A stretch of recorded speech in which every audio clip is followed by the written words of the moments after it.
அருமையான மனமகிழ்ச்சி நாளிலே உங்களுடைய சமூகத்திலே திருச்சபையாக நாங்கள் கூடி வந்திருக்கிறோம். எங்கள் மத்தியிலே என்னுடைய வார்த்தையை நீர் மகிமைப்படுத்தும் அடியானை மறைத்து உம்மால் தெரிந்து கொள்ளப்பட்ட உங்களுடைய இரத்தத்தால் மீட்கப்பட்ட உங்களுடைய பிள்ளைகளோடு நீர் இடைப்படும்படியாக நாங்கள் செபிக்கிறோம்.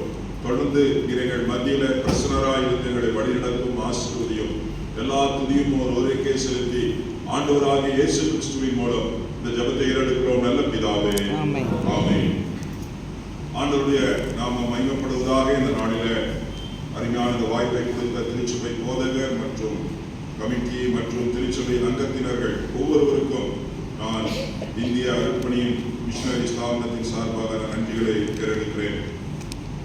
இந்த ஞாயிறு திருச்சபையின் ஞாயிறிலே ஒரு சிறப்பான ஞாயிறாக மகுடமாக இருக்கக்கூடிய திருத்துவ ஞாயிறு என்று சொல்லப்படுகிறது. கிறிஸ்துவ கொள்கைகளிலே மிகவும் முக்கியமான ஒன்று இந்த ட்ரினிட்டி. இது எல்லா கிறிஸ்துவ கொள்கைகளுக்கும் அடிப்படையானது மற்றும் தனி சிறப்பு வாய்ந்த ஒன்று. இதை சரியாக அறிந்து கொள்ளாமல் இடறி போனவர்களும் உண்டு. இதை நாம் உலக பிரகாரமான அறிவினாலே ஞானத்தினாலே சில வேளைகளிலே நாம் புரிந்து கொள்வது மிகவும் கடினமான ஒன்று. சில மறை பொருட்கள் ஆண்டவருக்கு மாத்திரமே அது வெளிச்சம் என்று வேதத்தில் நாம் வாசிக்கிறோம். அகஸ்டின் என்கிற தேவ மனிதர், செயின்ட் அகஸ்டின் என்கிறவர் இந்த ட்ரினிட்டியை குறித்து, திருத்துவத்தை குறித்து அறிவதற்காக முற்பட்டு அவர் சோர்ந்து போனார். சோர்ந்து அவர் கடற்கரை ஓரத்திலே நடந்து கொண்டு போகும் பொழுது ஒரு சிறு பையன் ஒரு பெரிய இந்த கடற்கரையின் மத்தியில மணலின் மத்தியில பெரிய ஒரு காரியத்தை, அவன் பள்ளத்தை நோண்டி அந்த கடற்கரை ஓரத்தில் இருக்கிற தண்ணீரை எடுத்துக்கொண்டு வந்து அந்த அவன் உருவாக்கின இடத்துல தண்ணீரை ஊற்றி கொண்டிருந்தான். அப்பொழுது அவர் கேட்டார் அந்த பையனை பார்த்து, தம்பி ஏன் இந்த வேலையை செய்து கொண்டிருக்கிறாய் என்று. அவன் சொன்னான், அவனுடைய சிறிய அறிவு, சிறிய பையனா இருந்தபடினால இந்த கடல் தண்ணீர் முழுவதையும் எடுத்து நான் இந்த இடத்திலே நான் நிறுத்தப் போகிறேன் என்று சொல்லி. அப்பொழுது பரிசுத்த ஆவியானவர் இடத்துல இடைப்பட்டாராம். அருமையான அகஸ்டினே, உன்னுடைய சிறிய மூளையை கொண்டு நீ பிரபஞ்சத்தை உண்டாக்கின என்னுடைய சகல காரியங்களையும் நீர் அறிந்து கொள்வது மிகவும் கடினம் என்று சொல்லி. சில வேளைகளில் நம்முடைய வாழ்விலும் கூட ஆண்டவரை புரிந்து கொள்வது, ஆண்டவருடைய வழிநடத்தலை அறிந்து கொள்வது சில வேளைகளில் கடினமா இருக்கலாம். ஆனால் நம்முடைய மூளை அறிவை விட்டுவிட்டு நாம் ஆண்டவரிடத்திலே அர்ப்பணிப்போடு இருப்போமானால் ஆண்டவர் நம்மை எல்லா நிலைமையிலும் நடத்த வல்லமை உள்ளவர். வேதம் சொல்லுகிறது, உன் சுய புத்தியை நீ சாராமல் நீ போகும்படியெல்லாம் உன் தேவனாகிய கர்த்தரை நீ சார்ந்து கொள்ளும் பொழுது அவர் நம்முடைய வழியை அவர் நெறிப்படுத்துகிறார் என்று சொல்லி. இந்த திருத்துவ ஞாயிறிலே நாம் டாக்ட்ரின் ஆஃப் ட்ரினிட்டி, அதாவது பழைய ஏற்பாட்டிலும் புதிய ஏற்பாட்டிலும் இந்த திருத்துவத்தை குறித்து என்ன சொல்லப்பட்டிருக்கிறது என்பதை நாம் அறிந்து கொள்வது மிக முக்கியம். திருத்துவம் என்பது பைபிளின் அடிப்படையிலே, வேதத்தின் அடிப்படையிலே ஒரே தேவன் மூன்று தனித்துவ நபர்களாக இருக்கிறார் என்று கிறிஸ்துவ சமயத்தினுடைய முக்கிய போதனை. இன்றைக்கு நாம் காலையில ஆதி ஆகமத்திலே நாம் வாசித்த பகுதியில ஆபிரகாம் உடைய அந்த வீட்டிற்கு மூன்று நபர்கள் வருகிறதை நாம் பார்க்கிறோம். வேதத்தின் அடிப்படையில் அந்த மூன்று நபர்களை அவர்கள் சொல்லக்கூடிய காரியம் வேத பண்டிதர்கள் பிதா, குமாரன், பரிசுத்த ஆவியானவருடைய ஒரு ஓமைப்படுத்துதலிலே அவர்கள் அப்படியாக அந்த காரியத்தை அவர்கள் எழுதி வைத்திருக்கிறார்கள். அதே போல நாம் மார்க்குவிலே நாம் வாசித்தோம் புதிய ஏற்பாட்டிலே, அங்கு ஆண்டவர் ஞானஸ்நானம் எடுக்கும் பொழுது அங்கு பிதாவானவருடைய சத்தத்தையும் ஆவியானவர் புறாவை போல் இறங்குகிறதையும் அங்கு இயேசு கிறிஸ்துவானவர் தன்னுடைய வாழ்வை அந்த ஞானஸ்நானத்திற்கு ஒப்புக் கொடுக்கிறதையும் பார்க்கிறோம். ஆகினாலே திருத்துவம், ட்ரினிட்டி என்பது ஏதோ மத்தியிலே வந்த ஒரு காரியம் அல்ல. வேதம் ஆதியிலே இருந்து அந்த திருத்துவம் மறைபொருளாக காணப்படுகிறது. ஆனால் இந்த திருத்துவம் என்பது அவர் தந்தையாகிய தேவன் என்பதை நாம் மறந்துவிடக் கூடாது. அவர் குமாரனாகிய தேவன் என்பதை நாம் மறந்துவிடக் கூடாது.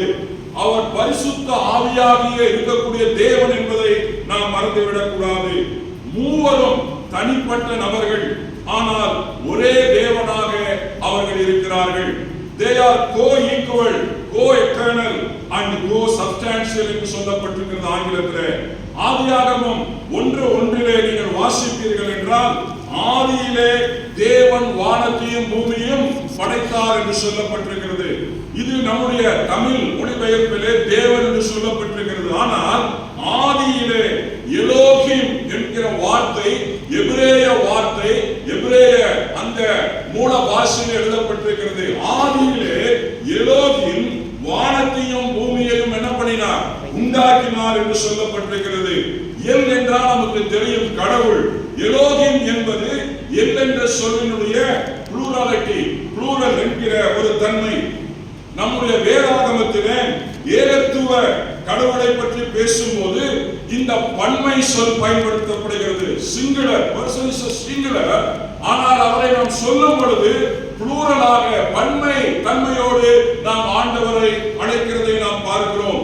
ஏன் பன்மை சொல் பயன்படுத்தப்படுகிறது? ஒரே கடவுளுக்காக. திருத்துவத்தின் முன்னோடியாக ஃபோர்ஷேடோ என்று சொல்லப்பட்டிருக்கிறது. நிழலாக ஆதியாகமத்தில் இருந்து இந்த திருத்துவ தேவன் அங்கு வெளிப்படுகிறதை நாம் பார்க்கிறோம். 3 நிலைமைகளிலே பிதாவாக, குமாரனாக, பரிசுத்த ஆவியாக அவர் அங்கு வெளிப்படுகிறதை நாம் பார்க்கிறோம். அதைத்தான் ஆபிரகாம் அவருடைய வாழ்விலே இயேசு கிறிஸ்து ஒரு இடத்திலே புதிய ஏற்பாட்டிலே சொல்லுகிறார், ஆபிரகாம் இந்த நாளை பார்க்க ஆசையா இருந்தான் என்று சொல்லி. சில இடங்களிலே பழைய ஏற்பாட்டு பரிசுத்தவான்களுக்கு ஸ்பெஷல் ரெவலேஷன். இன்றைக்கு நாம் ரட்சிப்பை பெற்றிருக்கிறோம், இயேசு கிறிஸ்துவை ஆண்டவர் என்று பெற்றுக் கொண்டிருக்கிறோம். அது ஆண்டவர் என்று கொடுத்த சிறப்பான வெளிப்பாடு. உலகத்தில் இருக்கிற எல்லா ஜனங்களுக்கும் அந்த வெளிப்பாடு கிடையாது. தேவன் இருக்கிறார் என்று நம்புகிறார்கள். ஆனால் யார் தேவன், யார் ஒரே தேவன், யார் உண்மையான தேவன் என்று அறிந்து கொள்வதற்கு ஆண்டவர் உன்னுடைய இதயத்தையும் என்னுடைய இதயத்தின் மனக்கண்களையும் ஆண்டவர் திறந்தது போல அன்றைக்கு ஆபிரகாமுக்கு ஆண்டவர் திறந்தார். அதனால்தான் ஆதியாகமத்தில் அவன் சொல்லுகிறான், கர்த்தருடைய பர்வதத்திலே எல்லாம் மாற்றிக் கொள்ளப்படும் என்று சொல்லி ஈசாக்கை பலியிடும் பொழுது அவன் சொல்லுகிறான், ஆண்டவர் பார்த்துக் கொள்வார். ஈசாக்கு கேட்கிறான் ஆபிரகாமிடத்திலே, ஆட்டுக்குட்டிக்கு நான் இங்கே போக வேண்டும் என்று சொல்லி. ஆண்டவர் அவற்றை பார்த்துக் கொள்வார். ஆண்டவராக இயேசு கிறிஸ்துவினுடைய அந்த தியாகத்தை அவன் ஆதியாகமத்திலே ஆபிரகாம் என்ன பண்ணுகிறான்? ஒரு சிறப்பான வெளிப்பாட்டின் மூலமாக அவர் அறிந்திருக்கிறதை நாம் பார்க்கிறோம். அருமையானவர்களே, உபாகமம் 6:4 நமக்கு நன்றாக தெரிந்த வசனம். இஸ்ரவேலே கேள், நம்முடைய தேவனாகிய கர்த்தர் ஒருவரே கர்த்தர் என்று சொல்லப்பட்டிருக்கிறது. வேதாகமத்திலே, பரிசுத்த வேதத்திலே திருத்துவம், ட்ரினிட்டி என்ற சொல் எங்குமே காணப்படவில்லை. வேதத்திலே எங்கும் இந்த சொல்லை நாம் காண முடியாது. ஆனால் திருத்துவத்தின் உடைய அந்த 3 தேவ தன்மைகளும் எல்லா இடத்திலும் அது காணப்படுகிறது. மத்தேயு சுவிசேஷத்தை நாம் வாசிக்கும் பொழுது கடைசி அதிகாரம் 28:19 நீங்கள் பிதா, குமாரன், பரிசுத்த ஆவியின் நாமத்தினாலே ஞானஸ்நானம் கொடுத்து நான் உங்களுக்கு கட்டளையிட்ட யாவையும் அவர்கள் கைக்கொள்ளும்படிக்கு அவர்களுக்கு உபதேசம் பண்ணுங்கள். உலகத்தின் முடிவு பரியந்தமும் சகல நாட்களில் நான் உங்களோடு கூட இருக்கிறேன் என்று சொல்லுகிறதை நாம் பார்க்கிறோம். யோவான் 1:14 எப்படியாக சொல்லப்பட்டிருக்கிறது, ஆதியிலே வார்த்தை இருந்தது, அந்த வார்த்தை தேவனாக இருந்தது, அந்த வார்த்தை மனிதனாக நம்முடைய வாசம் பண்ணினார் என்று சொல்லப்பட்டிருக்கிறது. இயேசுவின் தெய்வீகத்தை காட்டுகிற ஒரு காட்சியாக நாம் பார்க்கிறோம். அடுத்தது அப்போஸ்தலர் 5:3-4 நாம் பார்க்கும் பொழுது அங்கே சொல்லப்பட்டிருக்கிறது, அனனியாவே, நிலத்தின் கிரயத்தில் ஒரு பங்கை வஞ்சித்து வைத்து பரிசுத்த ஆவியானவரிடத்திலே நீ பொய் சொல்லும்படி சாத்தான் உன் இதயத்தை நிரப்பினது என்று சொல்லி. நீங்கள் யோசித்து பாருங்கள், யாரும் அந்த பேதரிடத்திலே போய் அவர் வஞ்சித்து விட்டார், அந்த கிரயத்தை மறைத்து விட்டார் என்று யாரும் சொல்லவில்லை. பரிசுத்த ஆவியானவர் பிரத்யட்சமாக அவர் பேசுகிறவராக இருக்கிறார். இன்றைக்கு நாம் சபையில் அப்படி சொல்லுவோமானால் குழப்பங்கள் வந்துவிடும். அன்றைக்கு ஆதி சபையிலே எவ்வளவு தூரம் பரிசுத்த ஆவியானுடைய செயல்பாடு இன்றைக்கு இருக்கிறது.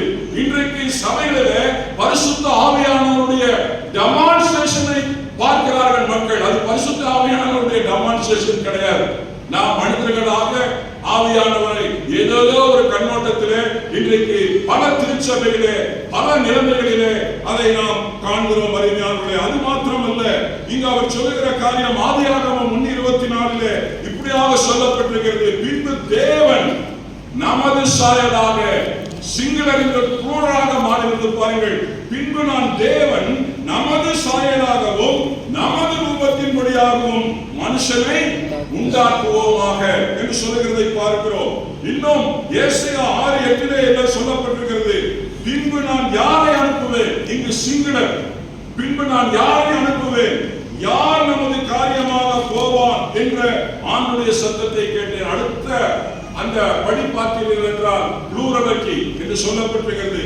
யார் நமது காரியமாக புறப்பட்டு போவான் என்று சொல்லி இயேசுவை நாம் ஒவ்வொரு அதிகாரத்திலும், ஆதியாகமத்திலிருந்து வெளிப்படுத்துதல் ஒவ்வொரு புத்தகத்திலும், புதிய ஏற்பாட்டிலே நமக்கு தெரியும். இயேசு கிறிஸ்துவினுடைய வெளிப்பாடு நமக்கு சொல்லாமலே தெரியும். ஆனால் ஆதியாகமத்திலிருந்து அந்த பழைய ஏற்பாடு முற்று பெறுகிற வரையிலும் ஒவ்வொரு அத்தியாயத்திலும் இயேசு கிறிஸ்து அங்கு வெளிப்படக்கூடியவராக அவர் காணப்படுகிறார். The angel of God என்று சொல்லப்பட்டிருக்கிறது.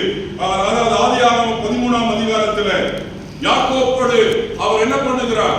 போராட்டத்தை சந்திக்கிற இடத்துல சொல்லுகிறார், நீ மனிதனோடும் தேவனோடும் சேர்ந்து என்ன பண்ணினாய்? நீ போராடி அதை மேற்கொண்டாய் என்று சொல்லி எக்ஸோடஸ் சாப்டர் 3:2 அங்கே மோசேயோடு ஆண்டவர் இயேசு கிறிஸ்து வெளிப்படுகிறதை பார்க்கிறோம். அதே போல நியாயாதிபதிகள் 13:3 மனோவா அவருடைய வாழ்விலும் ஆண்டவராக இயேசு கிறிஸ்து வெளிப்படுகிறதை பார்க்கிறோம். அதே போல மலாக்கியிலே 3:1-3 இந்த வசனத்திலே வாசிக்கும் பொழுது இயேசு கிறிஸ்துவை குறித்து பிரத்யட்சமான காரியங்கள் அங்கு சொல்லப்படுகிறதை நாம் பார்க்கிறோம். அருமையானவர்களே, கிறிஸ்டியானிட்டி இஸ் மோனோதெயிஸ்டிக் என்று சொல்லப்பட்டிருக்கிறது. அதுவா ஒரே கடவுள், ஆனால் there are three persons என்று சொல்லப்பட்டிருக்கிறது. தந்தையாகிய தெய்வம், குமாரனாகிய தெய்வம், பரிசுத்த ஆவியாகிய தெய்வம். ஆங்கிலத்தில் எப்படியாக சொல்லப்பட்டிருக்கிறது? equal in essence, fully God, unified will, they work in perfect unity, not contradiction. அவர்களுக்குள்ளாக எந்த விதமான வேற்றுமை இல்லை. அவர்கள் ஒரே ஒத்த மனதுள்ளவர்களாக அவர்கள் இருக்கிறார்கள் என்று சொல்லி நாம் பார்க்கிறோம். அருமையானவர்களே, இன்றைய காலகட்டங்களிலே திருச்சபையில ஏன் இந்த திருத்துவத்தை குறித்து ஒரு தலைப்பை வைத்திருக்கிறார்கள் என்றால், இன்றைக்கு அநேக கள்ள உபதேசங்கள் மலிந்திருக்கின்றன. யெகோவா விட்னஸ் இன்றைக்கு அதிகமாக ஒரு ஜனங்களை கவரக்கூடிய, அநேக மக்களை வைத்திருக்கக்கூடிய ஒரு ஸ்தாபனமாக இன்றைக்கு யெகோவா விட்னஸ் இருக்கிறது. Not a Protestant church, Jehovah witness. இன்றைக்கு பல லட்சம் மக்கள், எனக்கு தெரிந்து வெளிநாட்டுக்கு சில doctors there in foreign abroad, அவர்கள் இன்றைக்கு யெகோவா விட்னஸ்ல முக்கியமான மக்களாக இருக்கிறார்கள். ஒரு தம்பியை நான் சந்தித்தேன். அவர் மருத்துவர், MD முடித்திருக்கிறார். அவர் அவருடைய அம்மாவிடத்தில் சொல்லுகிறார், இந்த ரத்த அது ஏதோ சிறிய காரியங்கள் இருக்குது, இந்த ரத்தத்தை எல்லாம் நான் தொடமாட்டேன், இதெல்லாம் செய்ய மாட்டேன் என்று சொல்லி அவர்கள் அம்மா இடத்தில் அழுதாங்க. இவனை படிக்க வைத்தேன், அயல்நாட்டுக்கு போனான், இப்படி யெகோவா விட்னஸாக மாறிவிட்டான் ஐயா என்று சொல்லி நாம் எச்சரிக்கையாக இருக்க வேண்டும். அருமையானவர்கள், அதற்காகத்தான் இந்த உபதேசத்தை நாம் தியானிக்க அழைக்கப்பட்டிருக்கிறோம். அடுத்தது ஒன்லி ஜீசஸ், இயேசு மாத்திரமே என்று சொல்லி அநேக மக்களை வஞ்சிக்கிற காரியம். இயேசுவினுடைய நாமத்தில் நீங்கள் ஞானஸ்நானம் பெற்றீர்களா என்று ஒரு கூட்டம், அது கிறிஸ்துவர்களை மாத்திரம் மையப்படுத்தவர்கள் வருகிற ஒரு கூட்டம். அடுத்து இன்றைக்கு நவீன உலகத்திலே, நவீன சபையிலே பரிசுத்த ஆவியானவரை மாத்திரம் உயர்த்துகிற காரியம் தவறு கிடையாது. இன்றைக்கு பரிசுத்த ஆவியானுடைய காலம்.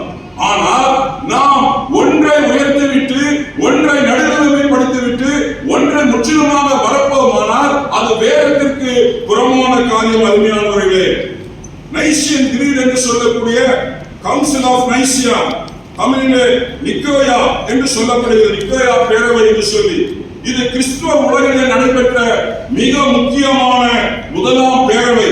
இது கிபி 325ஆம் ஆண்டு இன்றைய துருக்கியில் உள்ள நிக்கோயா என்ற இடத்துல, இப்பொழுது இந்த பெயர் இன்சிக் என்று சொல்லப்படுகிறது. அந்த நகரம் இன்றைக்கு இருக்கிறது.